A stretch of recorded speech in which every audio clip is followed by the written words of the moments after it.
En face d'elle, Andrew parcourait son téléphone d'une main tout en picorant sa nourriture de l'autre. Son costume parfaitement taillé et ses boutons de manchette polis criaient la richesse et le statut, mais son attention semblait loin de leur repas, ou d'Emma. « Tu manges à peine » dit doucement Emma, brisant le silence. Andrew leva brièvement les yeux, son expression indifférente. Journée chargée demain. Réunion, présentation. Tu sais ce que c'est. Emma hocha la tête, bien qu'elle ne sût pas ce que c'était. Andrew parlait souvent de ses affaires comme si elle ne pouvait pas comprendre. Elle avait appris à laisser passer, mais ce soir, quelque chose semblait différent. Il y avait une pointe d'agacement dans son ton, une nuance d'insatisfaction qui lui serra la poitrine. « Est-ce que quelque chose te préoccupe » demanda-t-elle, gardant sa voix douce. Andrew posa sa fourchette et se pencha en arrière dans sa chaise, l'étudiant. « Je pensais juste » commença-t-il, son ton désinvolte mais calculé, à quel point nos vies étaient différentes avant de nous rencontrer. Emma pencha la tête, incertaine de là où il voulait en venir. « Que veux-tu dire » ? « Tu sais, » continua-t-il, faisant un geste vague de la main. « Comment tu as grandi avec des goûts plus simples. C'est admirable, vraiment. Mais parfois, je me demande si tu t'es entièrement adapté à ce style de vie. » Emma fronça légèrement les sourcils. « Que veux-tu dire par « adapté » ? Andrew soupira. Comme si elle rendait les choses plus difficiles qu'elles ne devaient l'être. « C'est juste que, je travaille dur pour maintenir une certaine image, Emma. Les gens attendent beaucoup de moi. La classe, la sophistication, tout le package. Et parfois, j'ai l'impression que, je ne sais pas, peut-être que tu n'es pas aussi à l'aise dans ce monde que moi. » Emma sentit une douleur dans sa poitrine. « Andrew, je n'ai jamais essayé d'être autre chose que moi-même.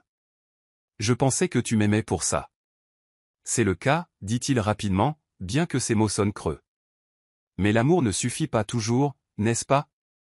Dans mon monde, les apparences comptent. Quand nous allons à des événements, des dîners, les gens remarquent ces choses. »« Qu'est-ce que tu veux dire » demanda Emma, sa voix tremblant légèrement. Andrew détourna le regard, comme si éviter son regard rendrait la conversation plus facile. « Je veux dire que j'ai besoin de quelqu'un qui complète mon style de vie, Emma.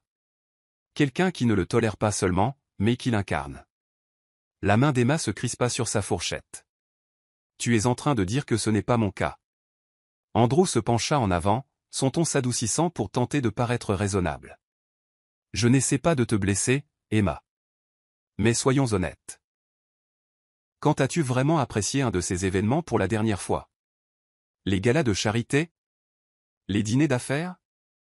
Tu as toujours l'air si déplacé, comme si tu endurais ça pour moi. »« J'endurais ça pour toi, » dit Emma sèchement, sa voix brisant le calme qu'elle avait maintenu. « Parce que je pensais que c'était ça, l'amour. » Se rencontrer à mi-chemin, Andrew haussa les épaules, imperturbable. « Peut-être que c'est ça le problème. Tu me rencontres à mi-chemin, mais j'ai besoin de quelqu'un qui est déjà là. » Emma le fixa, le cœur serré. « Alors, quoi ? Tu dis que je ne suis pas assez bien. »« Je dis que tu n'es pas la bonne personne, » dit Andrew, son ton clinique. « Tu es belle, Emma, et gentille. Mais la gentillesse n'impressionne pas les clients ou les partenaires. Ils veulent voir quelqu'un qui peut suivre, qui sait naviguer dans ce monde sans effort. » Emma repoussa sa chaise. Le son résonna dans le silence qui suivit ces mots. « Je ne savais pas que je devais impressionner tes clients, Andrew. Je pensais que je n'avais qu'à t'aimer. » Andrew soupira de nouveau, se leva et se dirigea vers la fenêtre. Il regarda l'horizon de la ville, les mains dans les poches. « L'amour est important, Emma, mais ce n'est pas tout. Il y a plus en jeu ici que de simples sentiments. » Emma se leva aussi, sa voix s'élevant légèrement. « Qu'est-ce qui est en jeu exactement, Andrew ? Ton ego ? Ta réputation ? Parce que je t'ai soutenu à travers tout. J'ai été à tes côtés à chaque nuit tardive et chaque affaire stressante. Mais maintenant, soudainement, je ne suis plus assez. » Il se tourna vers elle. Son expression était indéchiffrable. « Ce n'est pas soudain, Emma. Je ressens ça depuis un moment. Je ne savais juste pas comment le dire. » Le poids de ces mots s'installa lourdement entre eux. Emma le fixa, son esprit s'emballant. Elle avait tant sacrifié pour ce mariage. Son temps, ses rêves, même des parties de son identité. Et maintenant, l'homme qu'elle avait aimé et en qui elle avait confiance lui disait que rien de tout cela n'avait d'importance. « Est-ce que tu t'entends seulement » demanda-t-elle, la voix tremblante. « Sais-tu à quel point tu as l'air cruel ?» Andrew se frotta la nuque, sa patience s'amenuisant. « Je n'essaie pas d'être cruel, Emma. J'essaie d'être honnête. Je pense juste que nous avons évolué différemment. » Emma sentit les larmes lui piquer les yeux, mais elle refusa de les laisser couler. Elle s'était toujours targuée de sa force, et elle ne laisserait pas Andrew la voir flancher. « Tu veux dire que tu as évolué sans moi ?» Il ne répondit pas, et ce silence fut une réponse suffisante. Emma prit une profonde inspiration, ses mains tremblant légèrement. « Tu sais quoi, Andrew ? Tu as raison. Nous sommes différents. Je pensais que ces différences nous rendaient plus forts, mais maintenant je vois qu'elles n'ont fait que te rendre plein de ressentiment envers moi. » Andrew fronça les sourcils. Comme si ces mots avaient touché un point sensible. Emma, ne rend pas les choses plus difficiles qu'elles ne le sont. Oh, ne t'inquiète pas, dit-elle, sa voix maintenant stable. Tu as rendu tes sentiments parfaitement clairs. Elle se tourna et se dirigea vers la porte, ses pas déterminés malgré la tempête qui faisait rage en elle. Sur le seuil, elle s'arrêta et le regarda une dernière fois. Pour quelqu'un qui se targue de voir la valeur des choses, tu es aveugle à la valeur de la personne qui se tient juste devant toi. J'espère qu'un jour tu réaliseras ce que tu as jeté. Sur ce, elle sortit, laissant Andrew seul dans la grande salle à manger vide. Alors que la porte se fermait derrière elle, Andrew laissa échapper un lourd soupir, son expression conflictuelle. Mais il s'en débarrassa rapidement, se convainquant qu'il avait pris la bonne décision. Après tout, les apparences étaient tout dans son monde, et à ses yeux, Emma ne cadrait tout simplement pas. Andrew se retire dans son bureau, se verse un verre. Il prend son téléphone et commence à rédiger un message, ses doigts planant sur le nom de quelqu'un qui correspond à sa vision de la partenaire parfaite. L'atmosphère dans le grand salon était lourde de tension. La lumière du soleil qui filtrait à travers les hautes fenêtres semblait déplacée, trop joyeuse pour la tempête qui se préparait entre Andrew et Emma. Emma était assise sur le bord du canapé de couleur crème, les mains jointes sur ses genoux. Andrew se tenait de l'autre côté de la pièce, faisant les 100 pas, son costume sur mesure impeccable, un contraste frappant avec le poids de ses mots. « Je ne vois pas d'autre solution, » dit Andrew, sa voix ferme mais sans émotion. « Ce mariage, il ne fonctionne tout simplement plus pour moi. » Le cœur d'Emma se serra davantage à chaque mot. Elle savait que quelque chose n'allait pas. La distance d'Andrew, son attitude méprisante, la façon dont il lui parlait comme si elle était un inconvénient. Mais l'entendre le dire si crûment fut un coup auquel elle n'était pas préparée. « Andrew, commença-t-elle, la voix tremblante. « Comment peux-tu dire ça ? Nous sommes ensemble depuis des années. Nous nous sommes promis de nous soutenir mutuellement à travers tout. » Andrew cessa de faire les 100 pas et se tourna vers elle, son expression indéchiffrable. « Emma, soyons honnêtes. Se soutenir mutuellement ? Tu veux dire que c'est moi qui te porte ? Ne prétendons pas que c'est un partenariat égal. J'ai travaillé dur pour construire mon image, mon entreprise, ma vie. Et toi ? Tu n'y as plus ta place. » Emma cligna des yeux, stupéfaite par sa cruauté. « Je n'y ai plus ma place ? Andrew, j'ai été à tes côtés à chaque nuit blanche, chaque revers, chaque victoire. Je t'ai soutenu de toutes les manières possibles. Et j'apprécie ça. » dit Andrew d'un geste dédaigneux de la main. « Mais ce n'est pas suffisant. Mon monde exige quelqu'un qui peut suivre, quelqu'un qui ajoute à mon image, pas qui la tire vers le bas. » Son souffle se coupa dans sa gorge. « La tire vers le bas ? C'est comme ça que tu me vois. » Andrew soupira. Comme si elle rendait les choses plus difficiles qu'elles ne devaient l'être. « Emma, regarde-toi. Tu es gentille, oui. Mais la gentillesse n'impressionne pas les investisseurs ou les partenaires. Ils veulent quelqu'un de sophistiqué, quelqu'un avec de la prestance. » Emma se leva, les mains tremblantes. « Alors quoi ? Tu dis que je ne suis pas assez bien parce que je n'étale pas ma richesse ou que je ne joue pas le jeu de ton monde superficiel ? » Andrew croisa les bras, son regard froid. « Je dis que tu n'es plus ce dont j'ai besoin. J'ai besoin de quelqu'un à mon niveau, Emma. Quelqu'un qui comprend mon monde, pas quelqu'un qui essaie de suivre. » Les larmes lui montèrent aux yeux. Mais elle refusa de les laisser couler. Elle avait passé des années à aimer cet homme, à le soutenir, à croire en leur avenir ensemble. Et maintenant, il la réduisait à un stéréotype, la rejetant comme si sa valeur était uniquement liée à son compte en banque. « Tu m'avais promis, murmura-t-elle, la voix brisée. Tu m'avais promis de m'aimer pour qui je suis. Pas pour ce que j'ai. » La mâchoire d'Andrew se serra. Les gens changent. Les besoins changent. Et en ce moment, j'ai besoin d'une partenaire qui correspond à mon statut, à mon ambition. Emma le fixa, son cœur se brisant morceau par morceau. Alors, c'est tout? Tu me jettes comme si je ne signifiais rien pour toi. Je nous donne à tous les deux une chance de passer à autre chose, dit Andrew, son ton dépourvu d'empathie. Tu me remercieras un jour. Emma laissa échapper un rire amer. Te remercier, pourquoi? Pour m'avoir humilié? Pour avoir prouvé que tout ce que nous avons construit ensemble ne signifiait rien pour toi? Andrew détourna le regard, comme si sa douleur était trop gênante pour être reconnue. Emma, je ne veux pas que ça devienne compliqué. Gérons ça comme des adultes. Tu auras un règlement, assez pour que tu sois à l'aise. Et nous pourrons tous les deux suivre nos chemins séparés. Son sang-froid se fissura, et une larme coula sur sa joue. Tu penses que l'argent est ce qui m'importe? Me connais-tu seulement, Andrew? Apparemment, non, dit-il sèchement. Et c'est peut-être ça le problème. Emma prit une profonde inspiration, essayant de se ressaisir. Elle ne le laisserait pas la voir s'effondrer complètement. Très bien, dit-elle doucement. Si c'est ce que tu veux, alors je ne me battrai pas. Mais ne pense pas une seconde que c'est à propos de moi. C'est à propos de ton égoïsme. Ton incapacité à valoriser quoi que ce soit qui ne brille pas comme toi. Andrew ne répondit pas. Il prit simplement son téléphone et commença à taper, comme si la fin de leur mariage n'était qu'un autre point sur sa liste de choses à faire. Emma passa devant lui, la tête haute malgré les larmes qui coulaient sur son visage. En arrivant à la porte, elle se retourna vers lui une dernière fois. Tu le regretteras, Andrew. Pas à cause de ce que tu perds, mais à cause de ce que tu as choisi de devenir.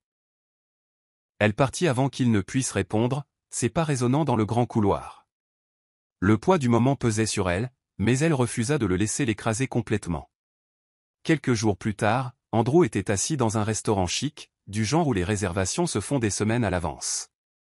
En face de lui était assise Rebecca, une femme magnifique avec un maquillage parfait, une robe de créateur et un air de confiance sans effort.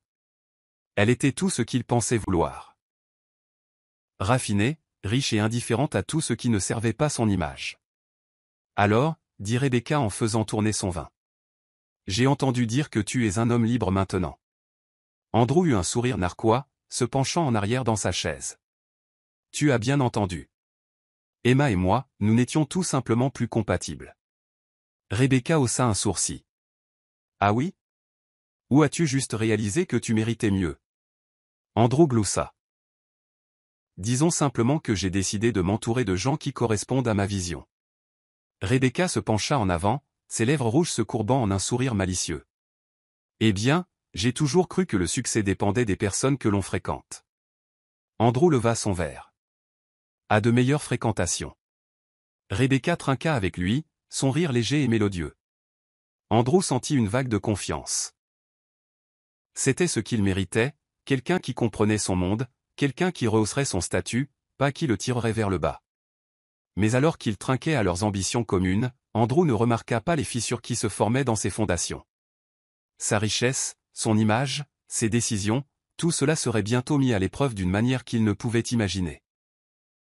Pendant ce temps, Emma s'était réfugiée dans sa maison familiale, un endroit modeste mais confortable, rempli de souvenirs de son père. La douleur du divorce était fraîche, mais elle n'avait pas le temps de s'apitoyer. La santé de son père déclinait, et il avait plus que jamais besoin d'elle. « Papa » dit-elle doucement, s'asseyant à côté de lui alors qu'il se reposait sur le canapé. « Je suis là. Je vais m'occuper de tout. » Son père sourit faiblement, ses yeux pleins de fierté. « Tu as toujours été forte, Emma. Ne laisse personne éteindre ta lumière. » Emma lui serra la main, sa détermination se raffermissant. Elle avait peut-être perdu son mariage, mais elle ne s'était pas perdue elle-même. Elle se relèverait, pas pour Andrew, pas pour qui que ce soit d'autre, mais pour elle-même. Alors que les jours se transformaient en semaines, Emma se concentra sur les soins à son père et sur la reconstruction tranquille de sa vie. Elle n'avait aucune intention de se venger, mais au fond d'elle, elle savait que l'univers avait sa façon d'équilibrer les choses. Alors qu'Emma trouvait du réconfort dans sa nouvelle voie, Andrew était trop occupé à afficher sa nouvelle relation pour remarquer les rumeurs qui commençaient à circuler. Rebecca n'était pas seulement une riche héritière, elle avait son propre agenda, un qui allait bientôt faire s'effondrer le monde d'Andrew. Le soleil filtrait doucement à travers les rideaux de dentelle de la paisible maison familiale où Emma s'était retirée. La pièce sentait légèrement la lavande, le parfum préféré de son père. Il était allongé dans sa chambre, un grand espace ensoleillé orné de bibliothèques et de photographies de famille. Emma était assise près de son lit, sa main reposant doucement sur ses doigts fragiles. Bien que sa silhouette se soit affaiblie au cours des derniers mois, ses yeux vifs possédaient toujours la sagesse et la chaleur qui l'avaient toujours guidée. « Comment te sens-tu aujourd'hui, papa » demanda doucement Emma, en écartant une mèche de cheveux rebelles de son visage. Son père, Richard Morrison, lui adressa un sourire fatigué mais affectueux. « Fatigué, ma chère, mais te voir ici rend tout meilleur. » Emma essaya de lui rendre son sourire, mais la lourdeur dans son cœur l'en empêchait.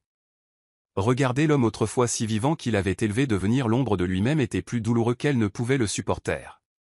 Elle lui serra doucement la main. « Je suis là pour toi, papa. Quoi que tu aies besoin.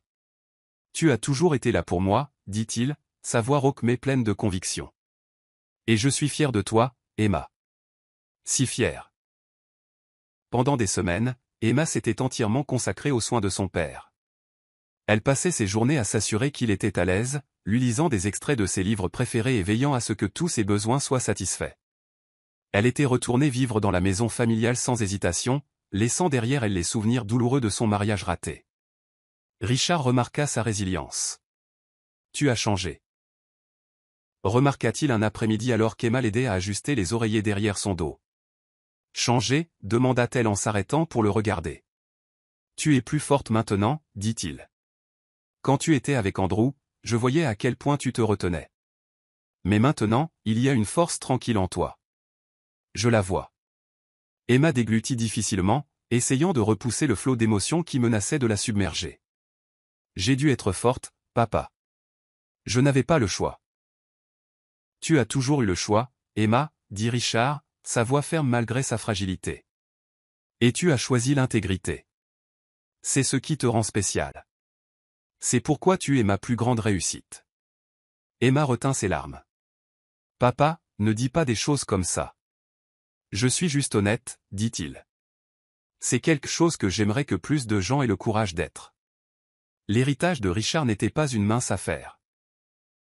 En tant que fondateur d'un conglomérat multinational et l'un des philanthropes les plus respectés au monde, son nom avait du poids dans tous les coins du monde des affaires.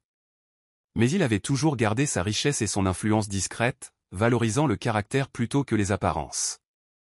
C'était une leçon qu'il avait inculquée à Emma dès son plus jeune âge. « Tu te souviens de ce que je t'ai dit quand tu étais petite » lui demanda-t-il un soir alors qu'elle était assise à son chevet. Emma sourit faiblement.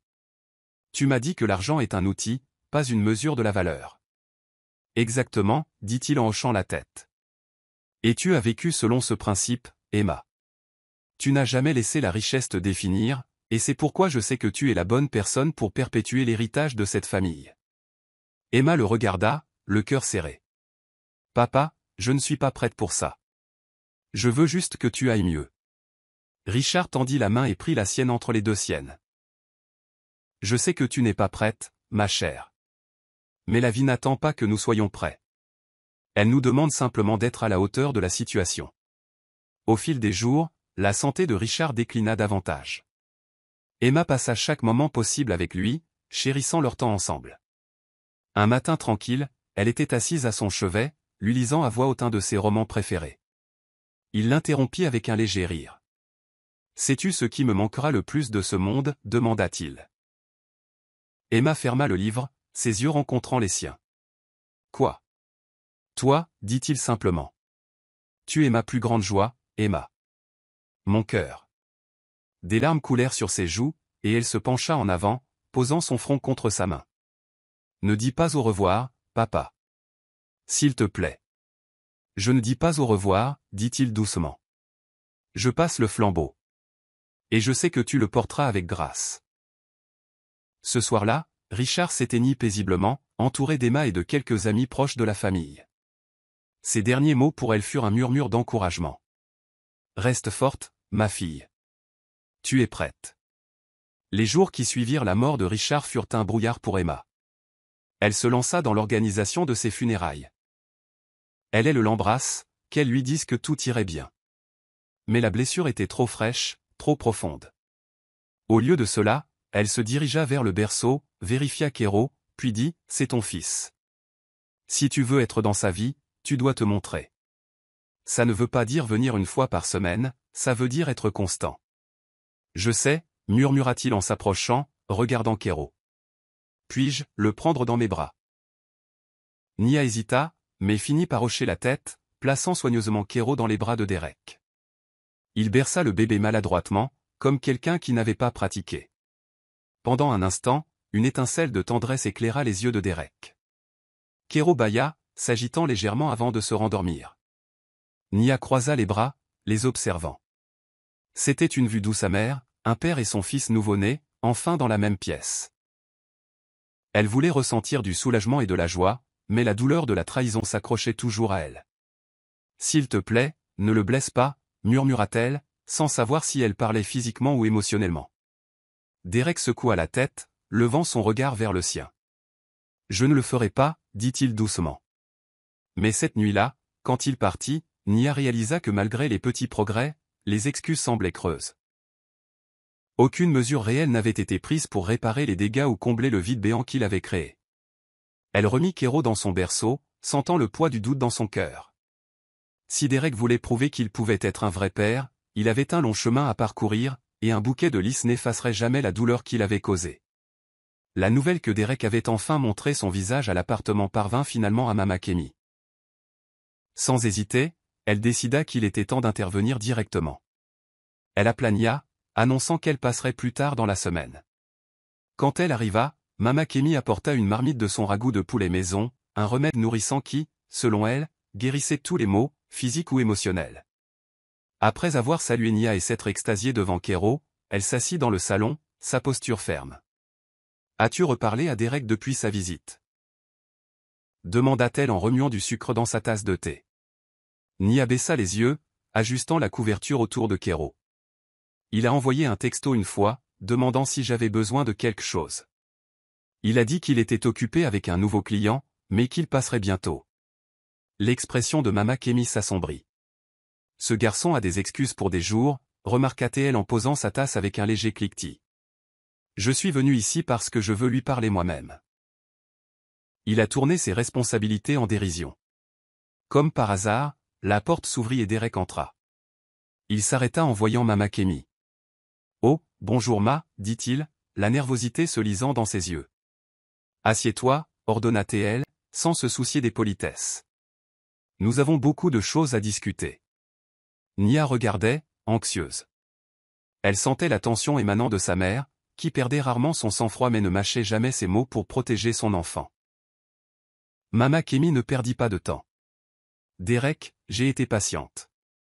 J'ai tenu ma langue, espérant que tu ferais ce qu'il faut pour ma fille. Mais tu as disparu quand elle avait le plus besoin de toi.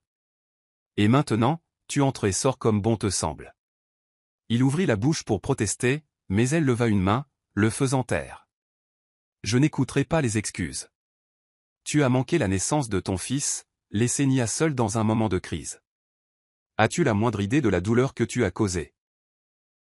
Derek déglutit, baissant le regard. « Ma, je suis désolé. Ce n'était pas mon intention de... » « Ton intention ?» se moqua-t-elle. Les intentions ne veulent rien dire sans action. Kero est là maintenant, il respire, il pleure, et il compte sur Nia. Où étais-tu ? Il soupira. Je travaillais. J'essayais de gagner de l'argent. Mama Kemi se leva, la voix montant. Arrête avec ces bêtises. Les fenêtres de la cuisine tremblèrent sous la force de ces mots. L'argent sans la présence ne vaut rien. Nia a pleuré d'innombrables nuits pendant que tu postais des photos en ligne. Penses-tu que nous sommes aveugles ? Nia regarda Derek se recroqueviller sous le regard féroce de sa mère. Ma, dit-il, la voix légèrement tremblante. Je sais que j'ai tout gâché. Je veux juste une chance de réparer les choses, d'être là pour Kero maintenant. Alors prouve-le, dit Mama Kemi sévèrement, les bras croisés. Montre ton visage régulièrement. Subviens à leurs besoins de manière réelle. Pas seulement financièrement. Soutiens Nia. Sois un père pour Kero. Si tu échoues encore. Elle laissa l'implication en suspens, un avertissement silencieux résonnant dans l'air. Derek hocha la tête, ravalant la boule dans sa gorge. Oui, Ma, réussit-il à dire. Il se leva, jetant un regard nerveux à Nia et au Kero endormi. Je ferai mieux. Les yeux de Mama Kemi se durcirent. Ne me le dis pas, montre-le. Montre-le à Nia. Ces mots tombèrent lourdement dans la pièce. Derek hocha de nouveau la tête, reculant. Après un adieu tendu, il partit, les épaules affaissées. Ce n'est qu'alors que le visage de Mama Kemi s'adoucit. Elle se tourna vers Nia, l'enveloppant dans une étreinte chaleureuse. Nia sentit des larmes brûlantes piquer ses yeux. Ma petite fille, murmura Mama Kemi, embrassant le front de Nia. Tu as la force d'une mère maintenant. Souviens-toi, tu ne marches pas seul, même s'il refuse de marcher avec toi. Ces mots persistèrent longtemps après le départ de Mama Kemi, résonnant sur les murs de l'appartement. Nia berça Kero dans ses bras, le cœur rempli de gratitude pour la position inébranlable de sa mère, et d'une détermination silencieuse à donner suite à cette exigence de preuve. Même après la conversation sévère de Mama Kemi, les visites de Derek restèrent sporadiques. Certaines semaines, il passait une ou deux fois, tenant Kero quelques minutes, puis partant avec de vagues promesses de revenir. D'autres fois, une semaine entière passait sans aucun signe de lui. L'incertitude rongeait Nia.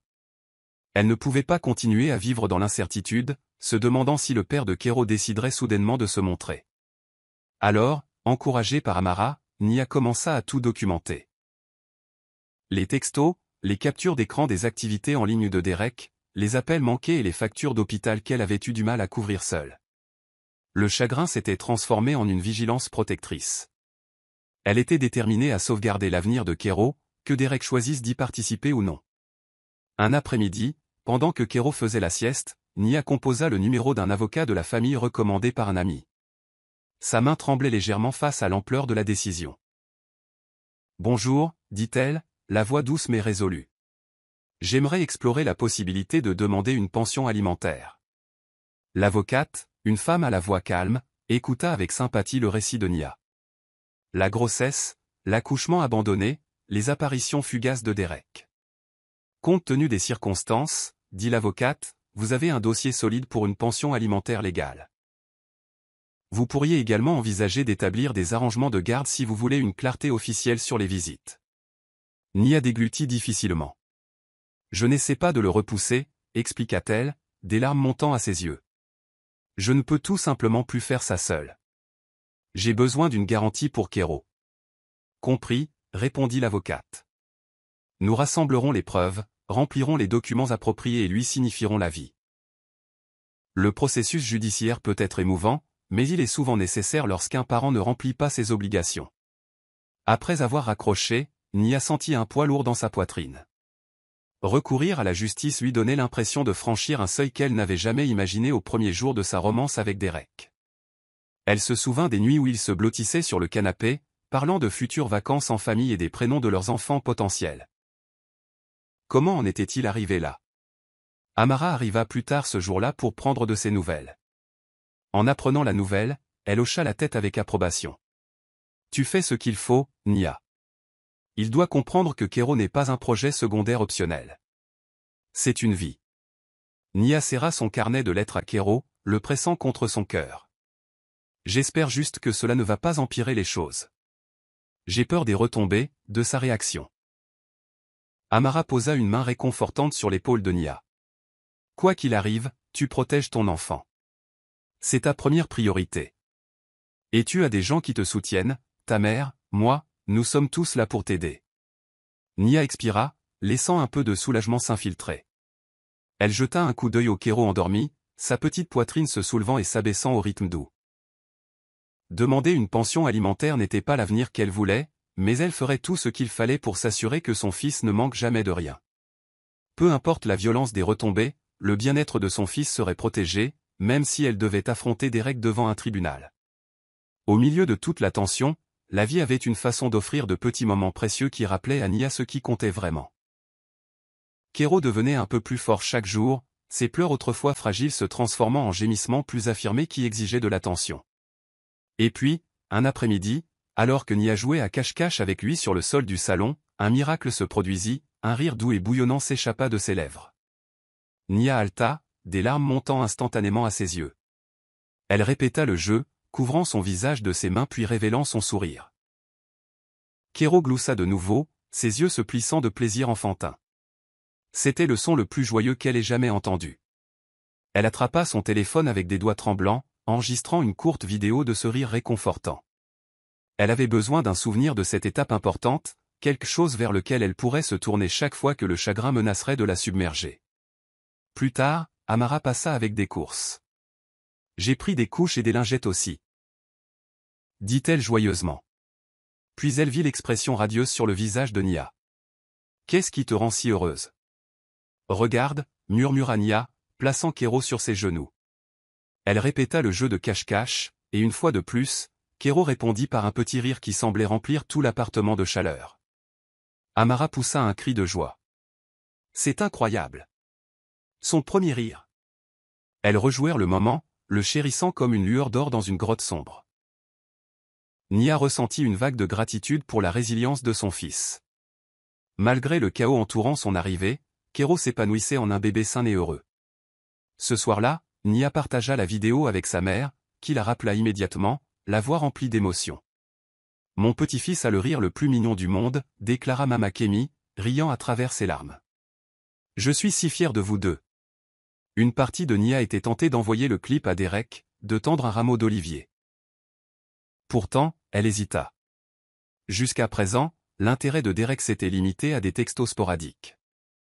Il n'avait rien fait pour montrer une réelle constance ou un repentir.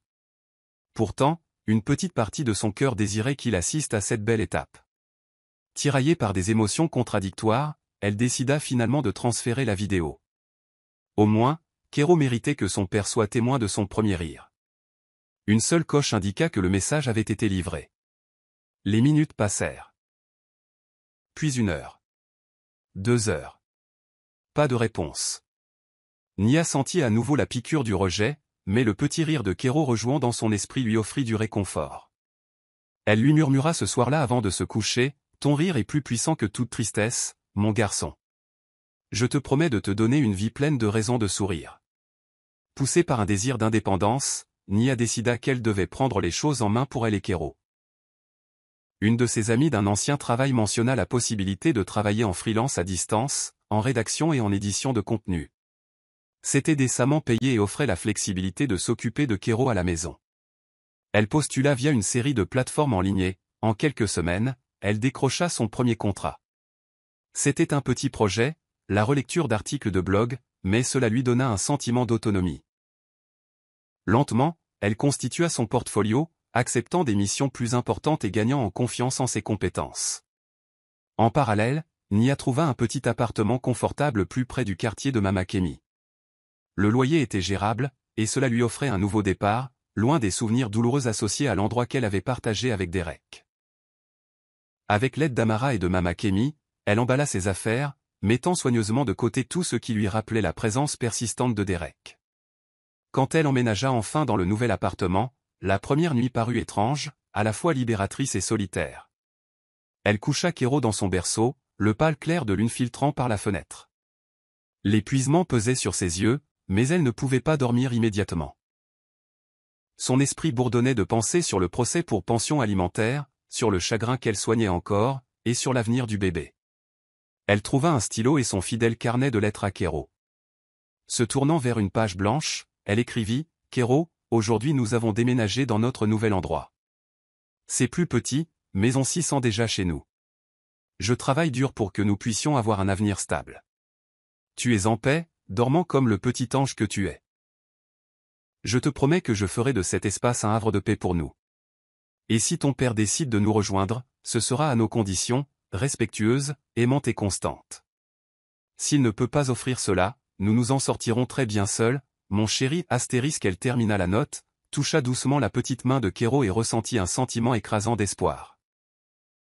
Oui, la route était encore sinueuse et incertaine, mais au moins elle avançait, construisant une vie où le rire de Kéro pourrait résonner librement, sans être entravé par des promesses non tenues. Plusieurs semaines passèrent, et juste au moment où Nia commençait à croire qu'elle avait trouvé un rythme stable, Derek se présenta à son nouvel appartement sans prévenir. Il se tenait à la porte, l'air nerveux et tenant une liasse de papier à la main. Le cœur de Nia manqua un battement. D'un côté, elle sentit la colère monter, il avait montré peu d'intérêt pour eux pendant des semaines. De l'autre, une petite lueur d'espoir dansait dans sa poitrine. Était-il ici pour enfin prendre ses responsabilités? Puis-je entrer, demanda-t-il doucement. Elle s'écarta, les bras croisés. Kéro faisait la sieste dans la pièce voisine, ignorant la tension qui se déroulait. Derek regarda autour du salon peu meublé, son regard se posant sur une balançoire pour bébé et un tapis de jeu sur le sol. Pendant un instant, le regret vacilla sur son visage. « J'ai reçu les papiers du tribunal », dit-il en levant la liasse de documents. « Pension alimentaire. » Nia hocha la tête, son expression indéchiffrable. « Je t'ai donné toutes les chances de t'impliquer, d'aider. C'est à ça que nous en sommes arrivés. » Il soupira, passant une main dans ses cheveux courts. « Je comprends pourquoi tu l'as fait. Je le comprends. Mais, écoute, Nia, je veux arranger ça. Je ne veux pas que nous finissions par nous battre au tribunal. Nous pouvons encore être une famille. J'ai réalisé ce que j'ai manqué. Recommençons. » Les mots tombèrent dans la pièce comme des pierres lourdes. Nia le fixa, lisant le mélange de désespoir et d'incertitude dans ses yeux. Mille émotions tourbillonnaient en elle. La blessure, la colère, le désir de l'homme qu'elle avait autrefois aimé, et une protectivité féroce pour Kéro. « Que signifie le recommencer pour toi » demanda-t-elle, la voix légèrement tremblante. Il se balança d'un pied sur l'autre. « Je veux dire, laisse-moi emménager ici avec toi et Kéro. Nous pouvons être de nouveau ensemble. Je prendrai mes responsabilités et je paierai pour tout. Je serai là pour Kéro, pour toi. » Il tendit la main vers elle, mais elle se retira. Un rire rauque s'échappa de ses lèvres, involontaire. « Tu penses que c'est si simple? Après ce que tu as fait, manquant la naissance de Kéro, nous ignorant. Tu débarques et tu dis que tu veux emménager. » Il parut peiné. « Je sais que ce n'est pas simple. Mais j'essaie de me racheter. Ne veux-tu pas que nous soyons une vraie famille? » Elle ravala une boule dans sa gorge, des larmes piquant ses yeux.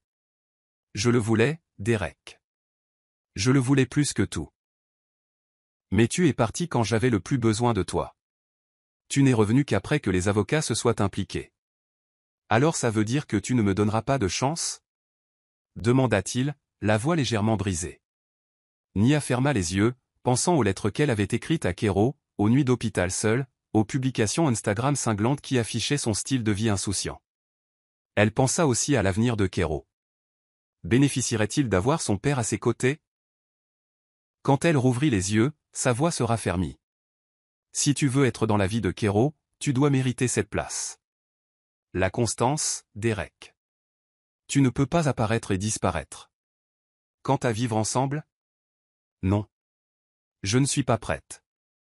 Nous ne sommes pas prêts. » Il parut abattu. « Je vois, dit-il doucement.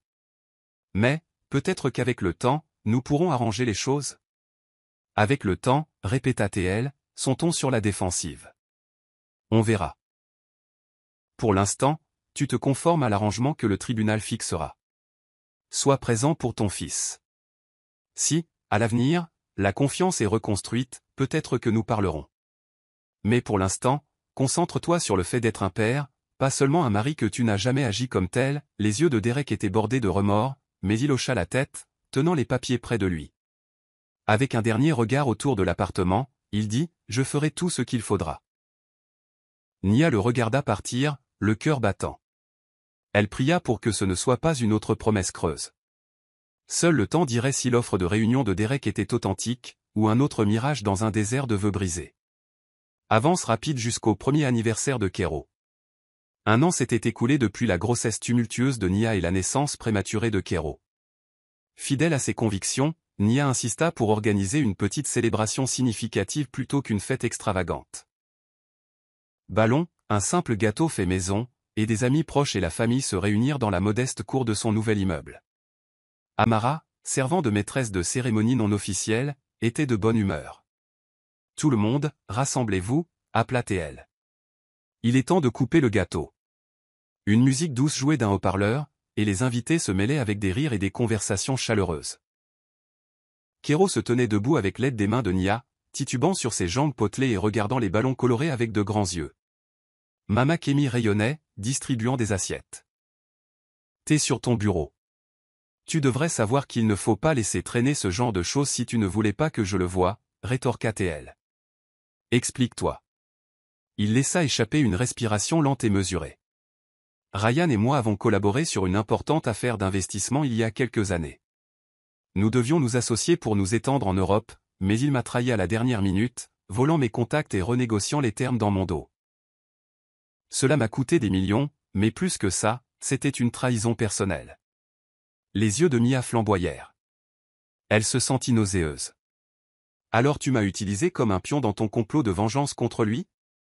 Ce n'est pas si simple, dit Xander, la voix montant de frustration. Oui, je méprise Ryan pour ce qu'il a fait, et te voir, toi, une créatrice talentueuse qu'il avait aussi trahi, a parlé à mon sens de la justice. Mais ne t'y trompe pas, je crois sincèrement en ton talent. Je ne risquerai pas des millions de dollars juste pour une vengeance mesquine. L'esprit de Mia tourbillonnait, essayant de donner un sens à tout cela. Elle ressentit une vague d'émotions, trahison, déception, confusion. N'aurais-tu pas pu me le dire dès le début? Demanda-t-elle, plus doucement maintenant. J'aurais peut-être compris. Il la fixa, son expression conflictuelle. J'avais peur que tu partes si tu connaissais mes intentions complètes. Que tu supposes que je voulais seulement t'utiliser pour atteindre Ryan. Alors je l'ai caché. Un rire amer lui échappa. Eh bien, beau travail. Maintenant je sais que non seulement mon ex cherche à me détruire, mais que mon investisseur actuel a une querelle personnelle avec lui. Et je suis coincé au milieu. Encore une fois. Xander tendit la main, mais elle recula. Mia. Écoute. Notre partenariat peut encore te bénéficier. Rien de ce que j'ai fait jusqu'à présent n'a été à ton détriment. Je t'ai donné toutes les ressources possibles.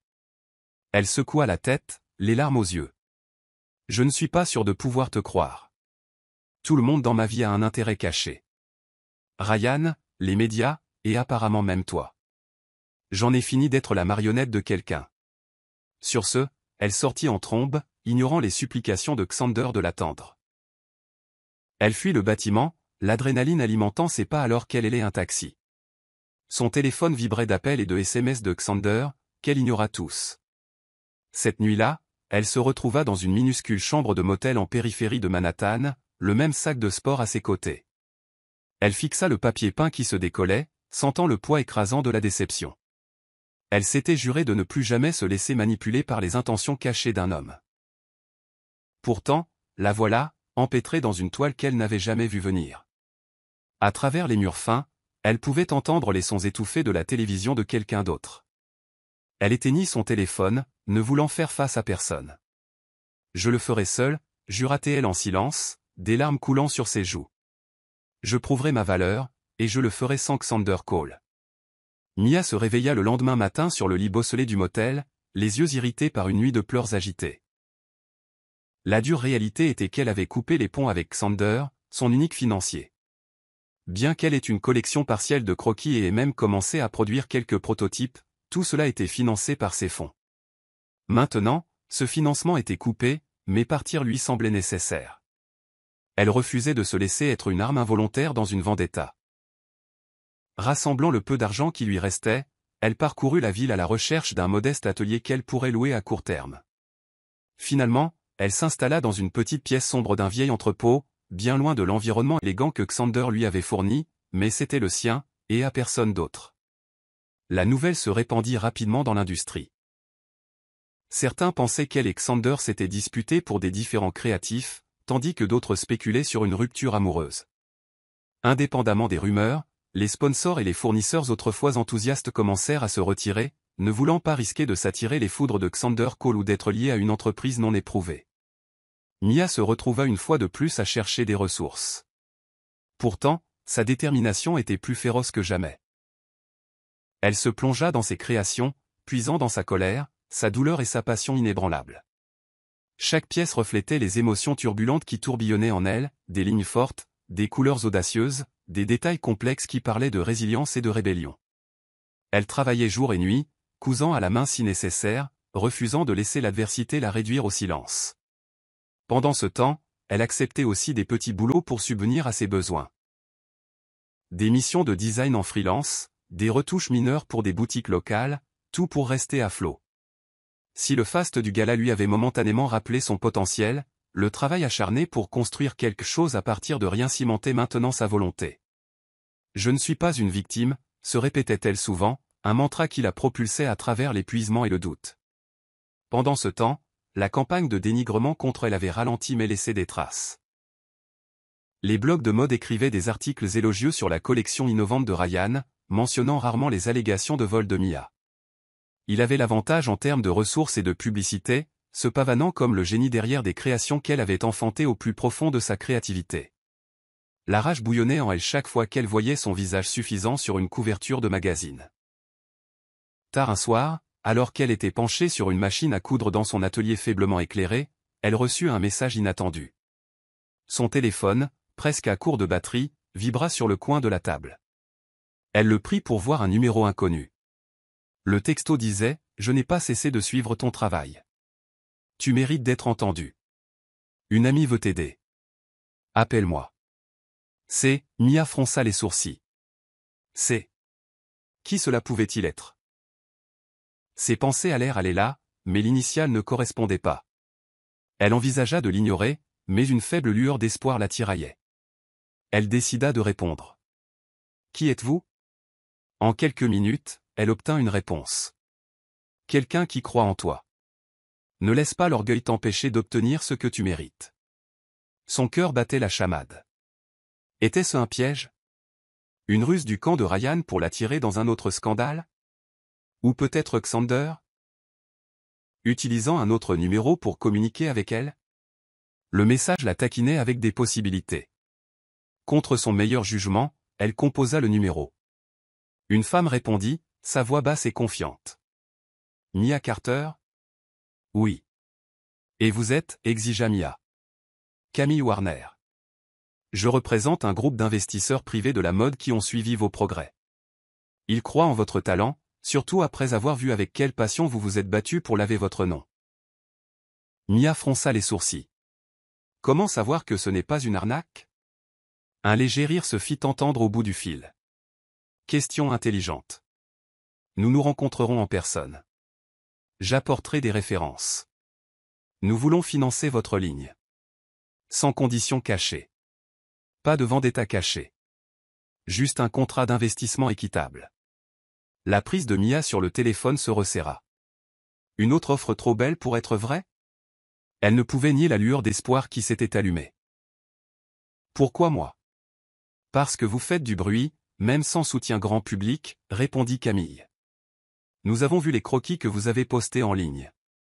Vous êtes brute, authentique, et l'industrie en a besoin. Nous parlerons des détails lors de notre rencontre. Mia se surprit à hocher la tête, bien que Camille ne puisse pas le voir. D'accord, dit-elle, la voix légèrement tremblante. Rencontrons-nous.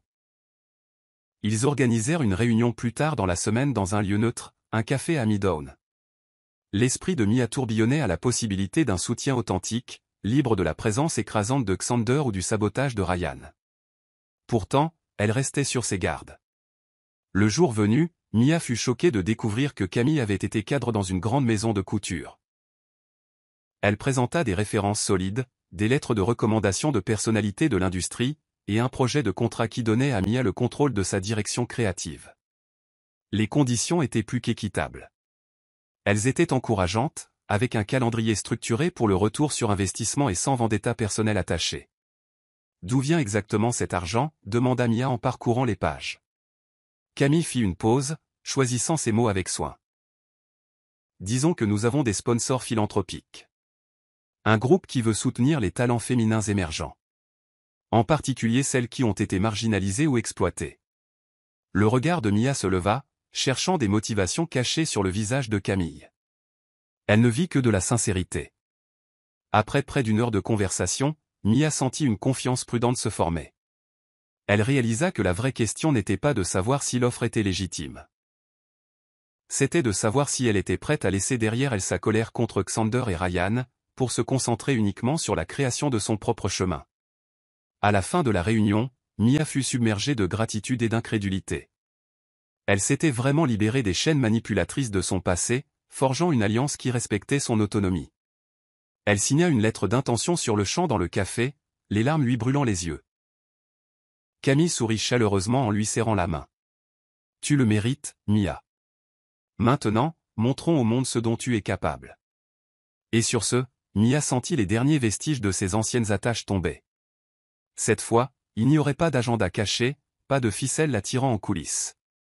Elle était déterminée à prouver que son talent pouvait se suffire à lui-même. Les mois passèrent dans un tourbillon de travail acharné, de remue-ménage nocturne et de percées exaltantes. Mia, désormais soutenue par le réseau d'investisseurs de Camille, constitua une petite équipe dévouée de couturières, de stagiaires et de consultants créatifs qui croyaient en sa vision. Opérant depuis un atelier modeste mais fonctionnel, elle élabora et affina une collection à la fois avant-gardiste et profondément personnelle. La nouvelle de son retour se répandit dans les cercles de la mode, bien qu'elle fût accueillie avec des réactions mitigées. Certains la rejetaient comme une étoile filante soutenue par des hommes puissants, tandis que d'autres se souvenaient de l'étincelle qu'elle avait montrée lors de ses premiers défilés. Mais alors que des aperçus de ces nouvelles créations commençaient à circuler sur les réseaux sociaux, soigneusement orchestrés par Camille, le vent commença à tourner. « Avez-vous vu la nouvelle direction de Mia Carter ?» tweeta une blogueuse de mode de premier plan. C'est audacieux, brut, et exactement ce dont l'industrie a besoin. Malgré le buzz sur les réseaux sociaux, les publications grand public restaient sceptiques. Mia comprit qu'un seul défilé pouvait la faire ou la défaire. Elle et Camille organisèrent donc un événement de lancement, plus petit que les grandes semaines de la mode mais stratégiquement programmé et situé au cœur du quartier de la mode de Manhattan. Les invitations furent envoyées aux influenceurs, rédacteurs en chef, acheteurs et initiés de l'industrie. Le matin de l'événement, Mia se tenait dans les coulisses, l'adrénaline parcourant ses veines. Les mannequins s'agitaient autour d'elle, enfilant des vêtements dans lesquels elle avait mis toute son âme. Une musique douce jouait en fond sonore, et l'air était chargé de nervosité et d'excitation. Elle vérifia chaque détail, la coupe, les accessoires, les jeux de lumière. Puis vint l'heure du spectacle. Les lumières s'éteignirent et la musique monta en puissance. Un par un, les mannequins défilèrent, présentant des créations qui combinaient des silhouettes audacieuses avec des broderies complexes, racontant une histoire de transformation, de la brisure à l'émancipation. Au premier rang, des personnalités influentes griffonnaient des notes et prenaient des photos, tandis que les flashs crépitaient de tous côtés. Mia regardait de derrière le rideau, le cœur battant. Le dernier mannequin apparut, drapé dans une pièce finale à couper le souffle qui comportait des motifs cousus à la main symbolisant le renouveau et le courage. À la fin du défilé, le public éclata en applaudissements, certains polis, d'autres enthousiastes. Mia monta sur le podium pour le salut habituel du créateur, une figure solitaire tremblante d'émotion.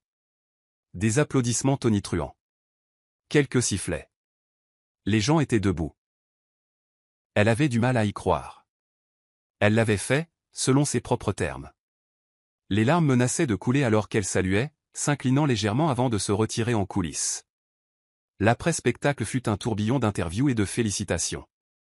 Les acheteurs exprimèrent un intérêt sincère pour passer des commandes, et les journalistes se bousculaient pour attirer son attention. Mia se sentit étourdie de soulagement et de joie. Pour la première fois depuis la trahison de Ryan, elle croyait de nouveau en son avenir. Elle cherchait Camille du regard dans la foule quand elle l'aperçut, Xander Cole, debout près d'un portant de vêtements de rechange, observant tranquillement.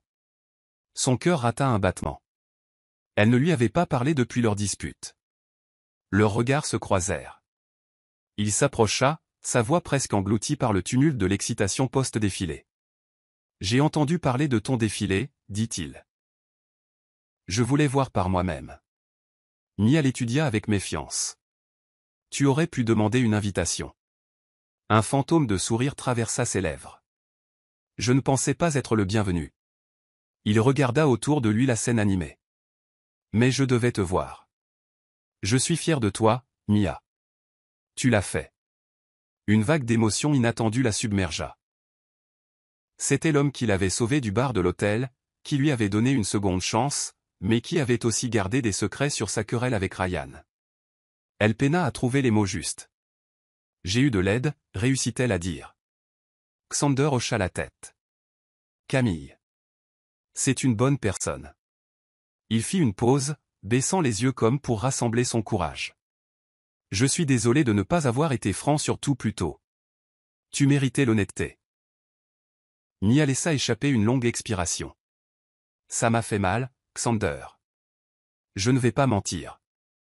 Mais, j'ai réalisé que nous avions peut-être tous les deux nos raisons. Nous avons tous les deux été trahis par la même personne. Son regard s'adoucit. Oui, c'est vrai. Pendant un moment, ils restèrent en silence, l'énergie frénétique de la foule bourdonnant autour d'eux. Finalement, Xander tendit une petite enveloppe. J'ai suivi ton parcours de loin. J'ai investi anonymement dans tes nouveaux bailleurs de fonds par l'intermédiaire de Camille. J'espère te soutenir sans te faire de l'ombre à nouveau.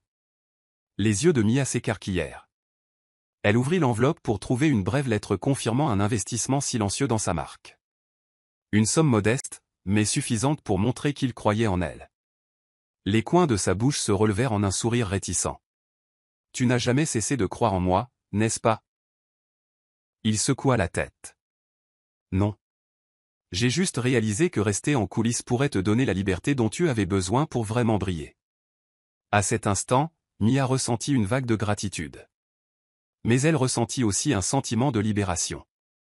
Ce succès était le sien, non dépendant d'un seul bienfaiteur. Elle avait prouvé sa propre valeur, selon ses propres termes. La question était maintenant de savoir si elle et Xander pouvaient reconstruire quelque chose de plus profond entre eux. Merci, murmura-t-elle. Pour tout. Il sourit, et pour la première fois, cela atteignit ses yeux.